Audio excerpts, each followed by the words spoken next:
천백만 먹방 유튜버 찌양이 본인에 대한 여러 가지 논란 소식에 대해 입장을 표명하였습니다. 내용은 다음과 같습니다. 안녕하세요.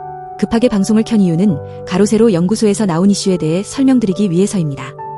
제가 방송을 시작하기 전에 학교를 다니다가 휴학 중이었고 그 당시 남자친구를 만났습니다. 처음에는 잘해주다가 점차 폭력적인 모습을 보였고 이에 헤어지자고 했으나 동영상 폭로 협박과 폭행이 이어졌습니다. 그 남자친구는 저를 술을 따르는 일에 끌어들였고 제가 벌었던 돈도 모두 빼앗았습니다. 방송을 시작하게 된 이유도 돈을 벌기 위해서였고 그 과정에서도 폭력이 계속되었습니다.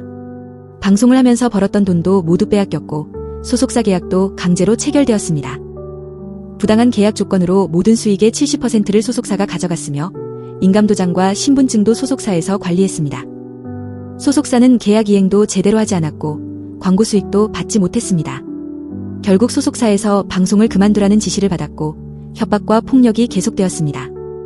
저를 도와주었던 직원들도 협박을 당했습니다. 이렇게 4년간 지옥 같은 시간을 보냈고 최근에야 독립하게 되었습니다. 이 사실들을 털어놓는 것이 정말 힘들었지만 이제는 말해야 할 때라고 생각했습니다.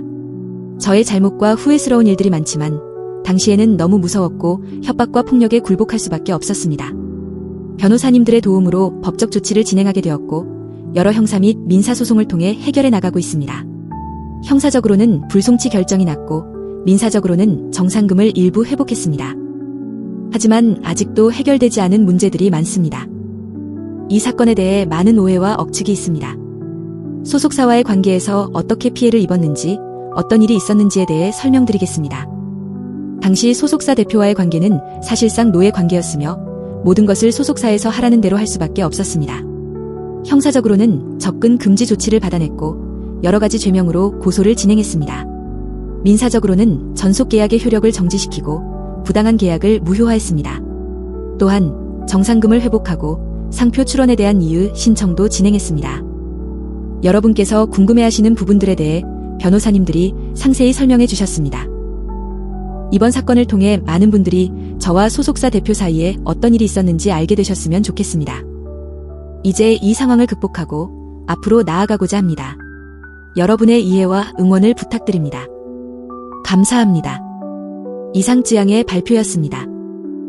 다음은 방송 중 명확하게 전달되지 못한 내용이 있어서 댓글로 남긴 변호사님의 글 내용입니다. 안녕하세요. 김태연 변호사입니다. 방송 중 법률적 용어 사용 등으로 내용이 명확하게 전달되지 않은 부분이 있어 댓글을 남깁니다. 말씀드린 대로 찌양님은 많은 피해를 입었기에 저와 함께 정상금 청구, 전속계약 해지, 상표 출원 이유 등을 포함하여 땡땡땡간, 상습폭행, 상습협박, 상습상해, 공갈, 강요, 성폭력 처벌법 위반 등으로 1차 형사고소도 진행하였습니다. 그런데 이후 전 소속사 대표가 저희 회사에 찾아와 선처를 간곡히 요청하였고 이에 더 이상 해당 사안에 대해 언급하지 않기로 약속을 하였습니다. 하지만 이후 소속사 전 대표는 해당 약정을 위반하였고 찌양님은 불가피하게 2차 형사고소를 진행하였습니다. 방송에서 말씀드린 대로 혐의 사실이 많았기에 징역 5년 이상의 처벌을 예상하는 상황이었습니다. 다만 이후 전 소속사 대표는 안타깝게도 극단적 선택에 이르렀고 결국 공소권 없음이라는 불송치 결정으로 형사사건은 종결되었습니다. 이번 사안으로 당사자들에 대한 억측이나 오해가 없기를 바라며 더불어 유가족 등에 대한 2차 피해가 발생하지 않기를 바랍니다. 이것이 이번 사건의 내용인데 다음 편에 유명 레카들의 충격적인 찌양 돈 빨아먹기 내용을 정리해서 올리겠습니다. 참. 댓글 반응도 봐주세요. 전 소속사 대표 정말 끔찍한 인간이네요. 죄값도 안 받고 스스로 죽어버리다니. 끔찍한 인간. 지옥에서 매일 불타는 형벌을 받길 바랍니다. 45분 스트레스 받으면서 봤는데 4년간 직접 당한 사람은 얼마나 고통스러웠을지 가늠이 안 간다.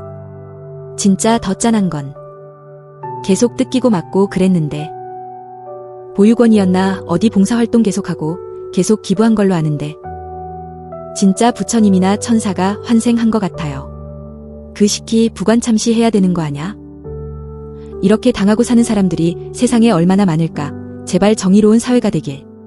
이런 애를 협박하고 수년간 괴롭혀왔다고? 여기서 더 뽑아먹으려는 레카시키들도 있는 거고? 아침부터 열불 터지네 진짜. 변호사님 이놈들 꼭 처벌받게 도와주세요. 구제역 카라클라 전국진. 니들이 사람 시키냐? 레카 연합 협박자들 업소녀 협박자들, 기타 협박한 사람들 다 걸어서 협박죄로 고소했으면 좋겠습니다. 정원미디어 분들 이번에 잘 처리해 주셔야 합니다. 직원들 힘으로 안 되겠으면 구독자들께 도와달라고 표시라도 해주시면 좋겠습니다. 여러분, 우리 다 같이 쯔양을 지킵시다.